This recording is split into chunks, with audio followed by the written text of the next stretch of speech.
அடுத்ததா பாத்தீங்க அப்படின்னா குலசேகரப்பட்டினத்தில் 13ஆம் நூற்றாண்டு கல்வெட்டு கண்டுபிடிப்பு. ஸோ எங்க கண்டுபிடிச்சிருக்காங்க அப்படின்னா தூத்துக்குடி மாவட்டத்தில் இருக்கக்கூடிய குலசேகரப்பட்டினத்துல தான் கண்டுபிடிச்சிருக்காங்க. இந்த டாபிக் பாத்தீங்கன்னா குரூப் 1 பிரிலிம்ஸ் சிலபஸ்ல யூனிட் 3 சவுத் இந்தியன் ஹிஸ்டரியில வந்து கவர் ஆகும். ஸோ யாருடைய கல்வெட்டு அப்படின்னு பார்க்கும்போது 13ஆம் நூற்றாண்டில் வாழ்ந்த முதலாம் மாரவர்மன் குலசேகர பாண்டியனுடைய கல்வெட்டு தான் கண்டறியப்பட்டுள்ளது. ஸோ இந்த குலசேகர பாண்டியனுடைய பெயரால் தான் இந்த தூத்துக்குடியில் இருக்கக்கூடிய அந்த இடம் குலசேகர பட்டினம் அப்படின்னு உருவாக்கப்பட்டது. ஸோ இங்க இருக்கக்கூடிய அந்த கோவில் பார்த்தீங்க அப்படின்னா சிதம்பரேஸ்வர் கோயில். ஸோ இது வந்து பிற்கால பாண்டியர்களால் கட்டப்பட்டது. ஸோ முற்கால பாண்டியர்கள் அப்படின்னு சொல்லும்போது 7ஆம் நூற்றாண்டு பல்லவர்கள் இருக்கும்போது மதுரை, திருநெல்வேலி, ஸோ இந்த இடத்துல வந்து முற்கால பாண்டியர்கள் வந்து இருந்திருப்பாங்க. அதுக்கப்புறம் பாத்தீங்க அப்படின்னா இந்த பல்லவர்கள் மற்றும் பாண்டியர்களை டிஃபீட் பண்ணிட்டு சோழர்கள் வந்து வந்திருப்பாங்க.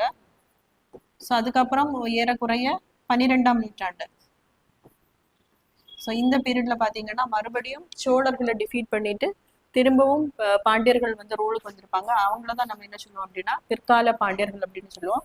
ஸோ முற்கால பாண்டியர்கள்ல பாத்தீங்க அப்படின்னா அரிகேசரி மாரவர்மன், கூன் பாண்டியன் அப்படின்னு சொல்லக்கூடிய அரிகேசரி மாரவர்மன், இவங்க எல்லாம் முற்கால பாண்டியர்கள். ஸோ பிற்கால பாண்டியர்கள் வந்து சுந்தர பாண்டியன், சடையவர்ம சுந்தர பாண்டியன், ஸோ இவங்க எல்லாமே வல்லப பாண்டியன், இவங்க எல்லாமே பிற்கால பாண்டியர்கள்ல வந்து வருவாங்க. ஸோ இந்த சிதம்பரேஸ்வரர் கோயில்ல தான் கோயில் கருவறையை சுற்றியுள்ள வெளிப்புற சுவரில் இதுவரை பதிவு செய்யப்படாத கல்வெட்டு வந்து கண்டறியப்பட்டுள்ளது. இதுல 3 வரிகள் பாத்தீங்க அப்படின்னா தெளிவாக இருக்கு.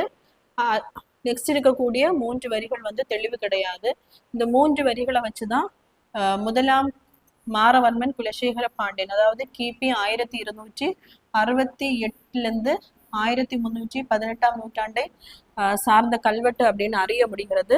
அது மட்டும் இல்லாம இதுல பாத்தீங்க அப்படின்னா அந்த குலசேகர பட்டினத்தை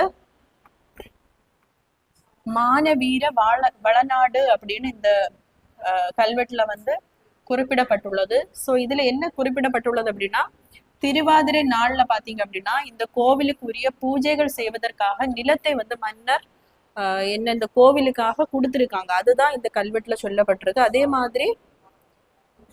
அதே மாதிரி நெல் உள்ளிட்ட விளைபொருட்களை கொண்டு கோவிலில் பூஜைகளும் திருவிழாக்களும் நடத்தணும்.